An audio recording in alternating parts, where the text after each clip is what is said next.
जानिए दिमाग कैसे कार्य करता है। हमारा दिमाग ही हमारे शरीर को नियंत्रित करता है। ये बात तो आप सब लोग भी जानते हैं।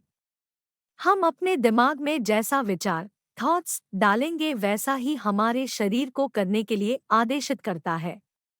जब हम अपने दिमाग में सकारात्मक विचारों को प्रवेश करते हैं तो वो हमसे सब कुछ सकारात्मक पॉजिटिव ही करवाता है, जबकि वही दूसरी तरफ इसका उल्टा होता है। हम जैसा सोच लेते हैं बिल्कुल वैसा ही करना शुरू भी करने लगते हैं। फिर ये नहीं सोचते हैं कि अच्छा है या बुरा। हमारी सोच ही हमारी पैरों की बाधा ऑब्स्टेकल है। हमारी सोच ही हमारी सफलता के रास्ते में रोड़े बैरियर्स उत्पन्न करता है। इसका बहुत अच्छा उदाहरण आपको नीचे इस कहानी में मिल जाएगा। वास्तव में हमारा दिमाग ब्रेन कितना बेवकूफ भी होता है। एक बार की बात है, एक आश्रम में ढेर सारे घोड़े होते हैं जिनकी देखभाल करने के लिए आश्रम में एक नौकर भी होता है। घोड़ों को प्रतिदिन घास चरने के लिए छोड़ा जाता था और शाम को वापस अस्तबल में बांध दिया जाता था।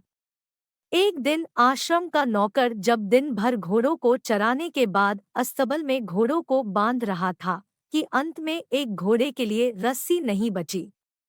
जिस पर नौकर आश्रम के बाबा के पास गया और कहा कि बाबाजी एक घोड़े के लिए रस्सी कम पड़ गई है।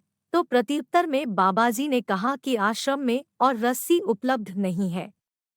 तो फिर ऐसा करो, घोड़े के पास जाओ और जिस प्रकार से सभी घोड़ों को बांधने का एक्शन किया, ठीक वही एक्शन बिना रस्सी के उस घोड़े के साथ करके आओ। नौकर ने वैसे ही किया।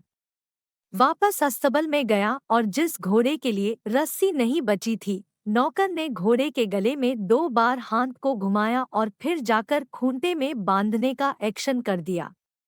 लेकिन नौकर के कुछ समझ में नहीं आया और जाकर बाबाजी से बोला, जैसा आपने कहा था मैंने कर तो दिया, लेकिन वह घोड़ा रात में भाग जाएगा। जिस पर बाबाजी ने जवाब दिया कि घोड़ा कहीं नहीं जाएगा।